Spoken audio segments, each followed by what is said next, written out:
So aware that President Donald Trump in the Oval Office is now starting to take questions from reporters at the White House following the signing of 2 executive orders. Let's listen in. In the last 3 months, hard to believe this one too. In the last 3 months, we've had 0 people come into our country illegally through the southern border. Nobody would have said that's possible. Yeah, please. Thank you, Mr. President. Today, MS-13 gangbanger and human trafficker Kilmar Abrego Garcia turned himself into ICE in Baltimore. Do you have any comment on this? And why are the Democrats so emotionally attached to this man who beats his wife and is part of a terrorist organization? Because they think he's going to be good for votes, and I think he's very bad for votes. These people are deranged. He's not good for votes.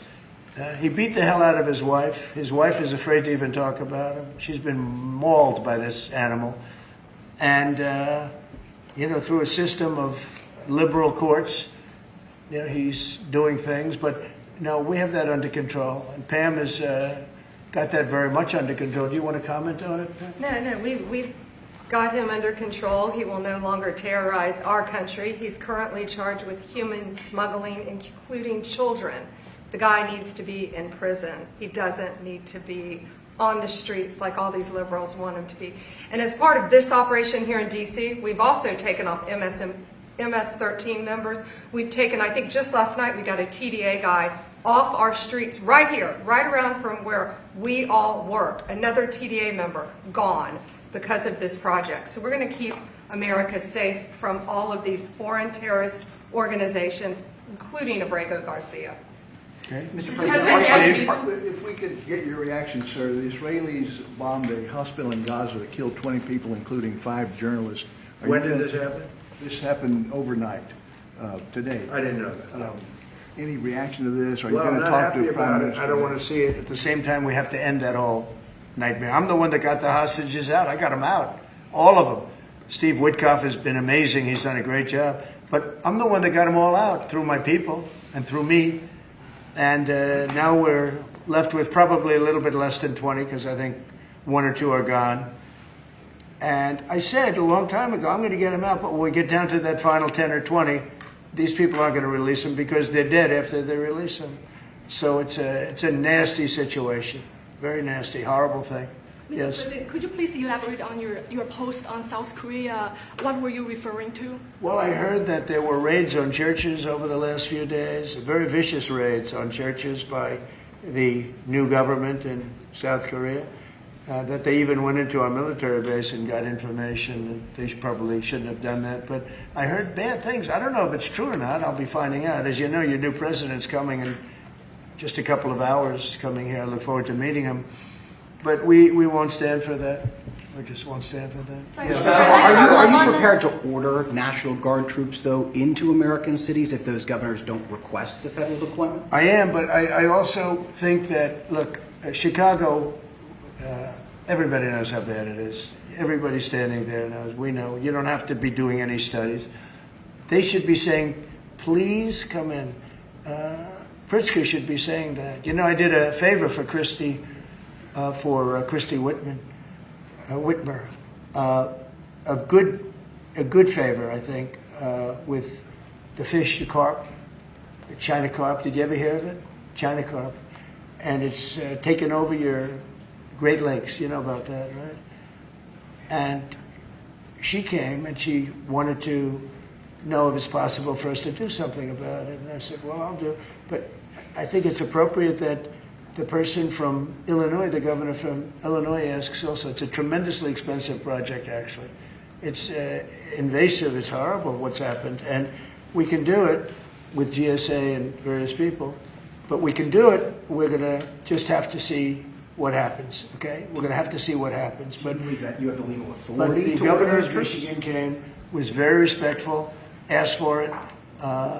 She's done a good job. I did that. I opened the Air Force Base, kept it open for F-35s and various planes, F-22s too. I did that for the state of Michigan at her request. And I will, and also at our congressmen. We have congressmen that are unbelievably pro-Michigan up there. But some of this stuff, like the lakes, the Great Lakes, This is a big problem that nobody ever talks about. Most of you probably have never heard of. We have a pretty violent fish that comes from China, China carp, Chinese carp. And you see them jumping out. They jump into boats and they jump all over the place. They've got a lot of energy. And there's a way of getting rid of them. It's very expensive. And I didn't get a request from the governor of Illinois, is affected maybe more than anybody else, right? And I think until I get that request from that guy, I'm not going to do anything about it. And I feel the same way about crime. We go in, we will solve Chicago within 1 week, maybe less, but within 1 week we will have no crime in Chicago, just like we have no crime in D.C. But, you know, I don't like to go in and do it and then have somebody stand up and say what a great job he's doing on crime. And we don't want the military in our state. We don't want the military. Do you understand? Do you understand that? Yeah, these governors will say So I don't know. there was no We're going to emergency have a little response. meeting, I think. You know, I feel like we go in and we do it, like here. To a lesser extent with the mayor. She hasn't been terrible, but she hasn't been, you know, exactly saying, oh, great. She did say last night, I heard her say that, well, we really don't want the military in D.C. Well, that's, you know, not very nice, I guess. That's a little bit of a hit. But she's not as bad as some. We saved Los Angeles, and all we did is get criticized by this idiot that's running the state into the ground, right, where people are leaving.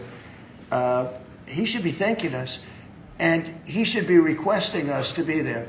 And the governor of Illinois should be. Chicago is a disaster. And the governor of Illinois should say, President, would you do us the honor of cleaning up our city? We need help. They need help.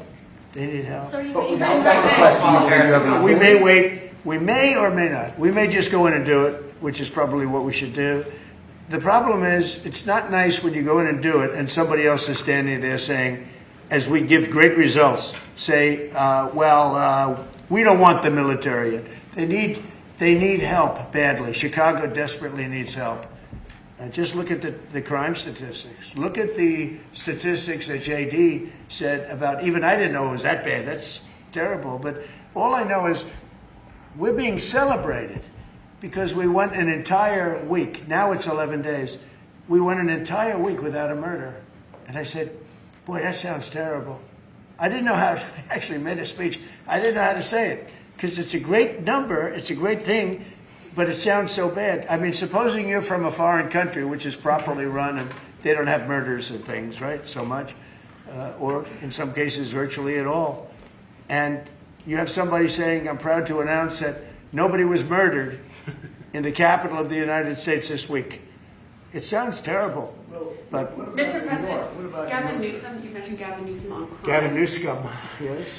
Is there a federal mechanism you're hoping to use to fight back against his redistricting constitutional amendment, or is that? Well, I think I'm going to be filing a lawsuit pretty soon, and I think we're going to be very successful in it. We're going to be filing it through the Department of Justice. That's going to happen.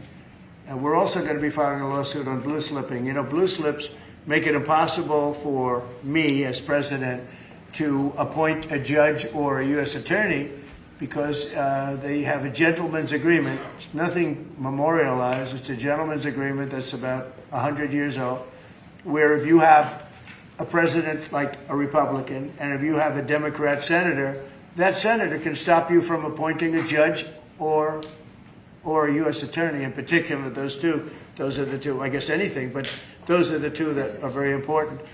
So we have numerous states where we have unbelievable people. Now, Jay Clayton was just approved in the Southern District, but he was so good.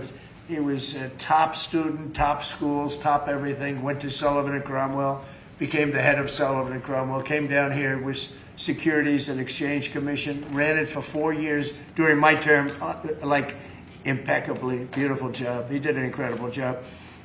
And we went to court.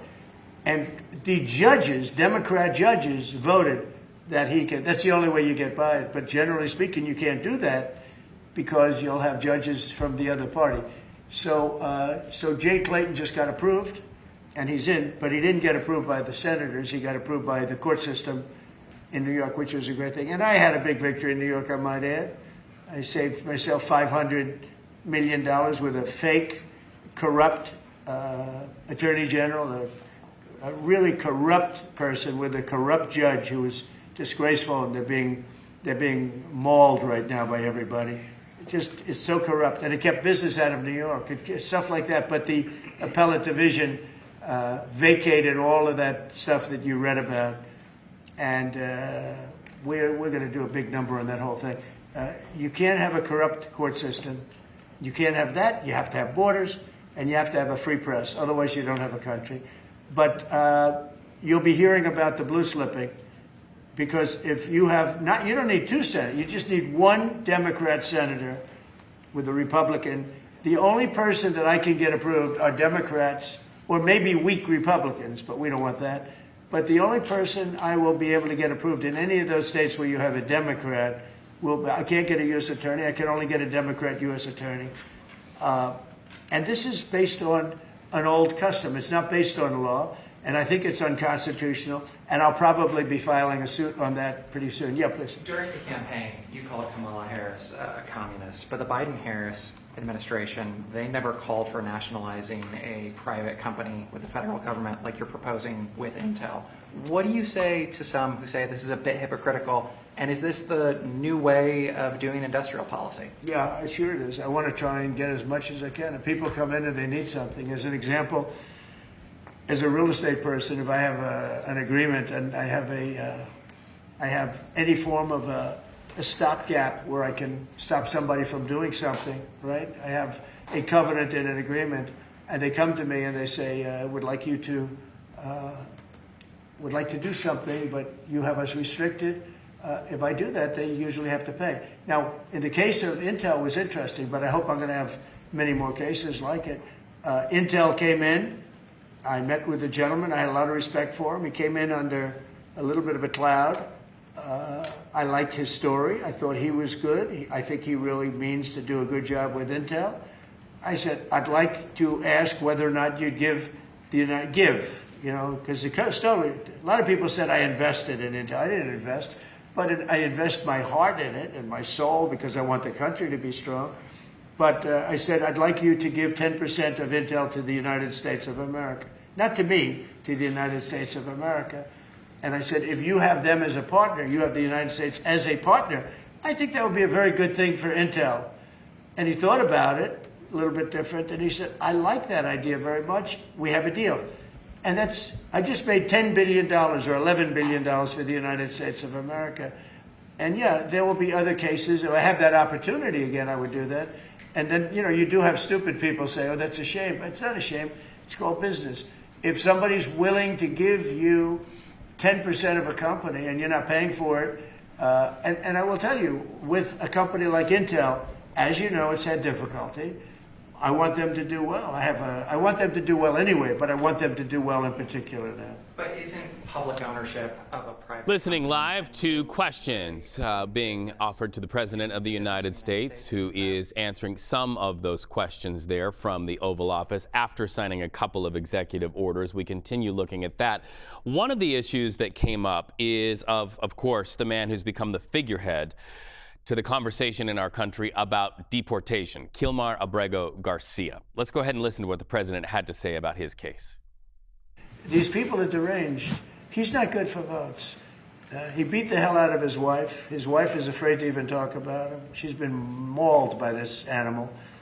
And, through a system of liberal courts, he's doing things. But, no, we have that under control. And Pam...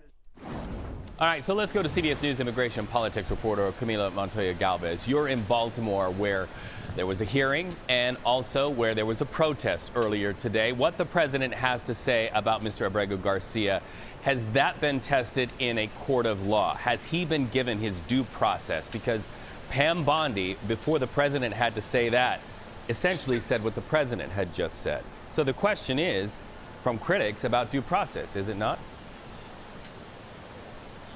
Yeah, the context here is really important, Reed. The president cited domestic abuse allegations that were brought up by Jennifer Abrego Garcia's wife back in 2020 and 2021 when she did file for a protective order against Abrego Garcia alleging domestic abuse, but Jennifer has said that those domestic abuse allegations are over, that the family was able to resolve those issues as a family, and that she now has a loving relationship with her husband, Abrego Garcia, that they are a good family now and are happy.